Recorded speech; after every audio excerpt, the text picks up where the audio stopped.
Welcome back to another episode of Shifty's 49ers Talk. It's your boy Shifty coming at you with another one.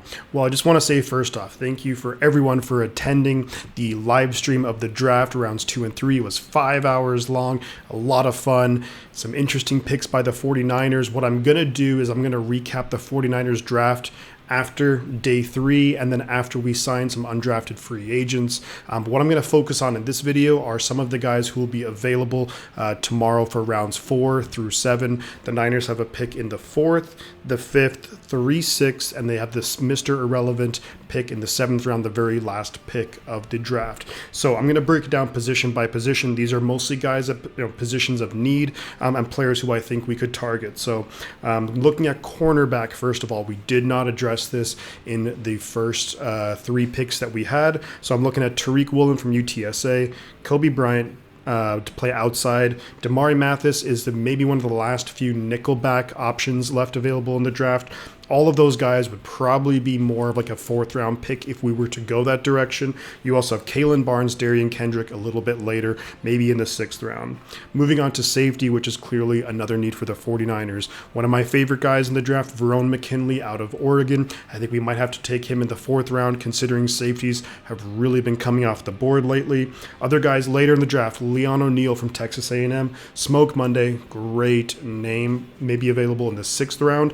And then an undrafted guy who I like is Bubba Bolden from Miami. Had some issues off the field, had some injury issues, plays really well when he is on the field, so maybe worth taking a look as an undrafted free agent. Moving on to the defensive line, the best player I think available regardless of position is Perrion Winfrey. I think he would immediately replace what DJ Jones brought to us. I'm shocked he's still here. We might have to trade up in the 4th round to get Winfrey. Other guys I do like more so on the interior of the defensive line, got Haskell Garrett from Ohio State and Thomas Booker from Stanford. I think can do the things that Perrion Winfrey does, but maybe not quite as well. But look, we have a great defensive line coach, so if we take one of these guys later, I'd like their prospects at developing. And I think Haskell Garrett, Thomas Booker maybe in the 5th round. Linebacker, not a huge need for us, but there's a couple of names to throw out there. Darian Beavers from Cincinnati, Damone Clark from LSU. I think maybe in a 6th round, maybe as like a special teams type role, potential replacement for Dre Greenlaw and Azeez Al-Shaair in 2023 if we can't bring them back. Now let's move to the offensive side of the ball. Center is for sure a big need. Seems like Alex Mack is probably going to retire. What I would do personally is sign J.C. Tretter. He's still a free agent, a really, really solid center, veteran guy, and then I draft one of these guys. Donovan West from Arizona State, or one of my favorite guys in the draft is Alec Lindstrom. Donovan West, 4th round prospect. Alec Lindstrom, most likely 4th round, or else we'd have to trade up in the 5th round to get Alec Lindstrom out of Boston College. Guards, there's actually a lot of options right here. So we have Darian Kennard from Kentucky, not the best scheme fit, but I think could be someone who we could really work into our offense. Having gone with Aaron Banks last year, maybe we're looking to go a little bit bigger at the guard position, just something to think about. Zach Tom from Wake Forest, he can basically play any position. Think Daniel Brunskill, but maybe better. Lessida Smith from Virginia Tech, someone to think about. And then someone who's gained a little bit of traction in 49er circles is Jason Poe from Mercer. I think potentially an undrafted guy that we could look at if we don't pick up a guard in rounds 4 through 7. Offensive tackle, there aren't too many guys. There's Kellen Diesch from Arizona State, I believe. I'm not a huge fan of this guy just because his run blocking, he does nothing in it, although he is a really, really solid pass protector. If we bring him in later in the draft, I would take him maybe 6th round with one of those compensatory picks. Let's see if we can work on his run blocking, and he might be a late round steal. I also like Spencer Burford from UTSA, someone who I think has position versatility. Looking at more weapons now for the offense, when we look at that fullback / tight end spot, I'm looking at Connor Hayward from Michigan State in the 7th round to be a potential replacement, or should hopefully nothing happens, but should anything happen to Juszczyk, maybe we stash him on the practice squad, but he can kind of do it all, line up in a lot of different positions. Tight end Cade Otton from Washington, Cole Turner from Nevada, Derek Deese Jr. from San Jose State. Turner and Deese, I definitely take them later, maybe 6th, 7th round.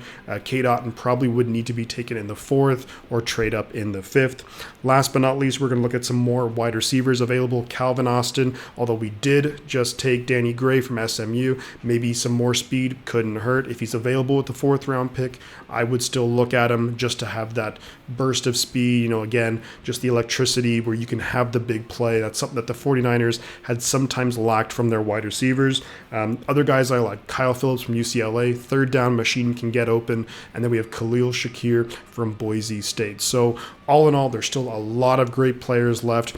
I don't think the 49ers are going to stand pat where they're at. I think they're going to maybe make, so we have 5 more picks. I think we'll probably make 3 picks in the draft. I think we're going to move up. We have 6 picks. We have 6 picks left in the draft. I think we're going to move up, maybe make 3 to 4 selections on day 3, try and go for a little bit more quality as opposed to quantity. And I'm very curious to see what we look at in the undrafted market. I'm going to leave it right there. It's been a really, really long day. Hopefully some of these guys will be 49ers that I've mentioned on this list come Saturday evening. And really excited to see what the Niners do. I think there are some free agent moves still left that the 49ers will make in that 3rd wave of free agency. I'm really looking at J.C. Tretter and bringing back Jaquiski Tart. Thank you so much again for hanging around with the stream. Don't think I'll be streaming day 3 of the draft, unfortunately. Going to be working tomorrow, but it was a whole lot of fun. Loved all the draft talk, and I can't wait to give a recap of the Niners draft and give my grades on the draft overall. So it's going to be some interesting ones, that's for sure. I'm going to leave it there, guys. I'm going to say 2 things, and I think you know what they are. The butt counts, and I'm going to catch y'all on the flip side.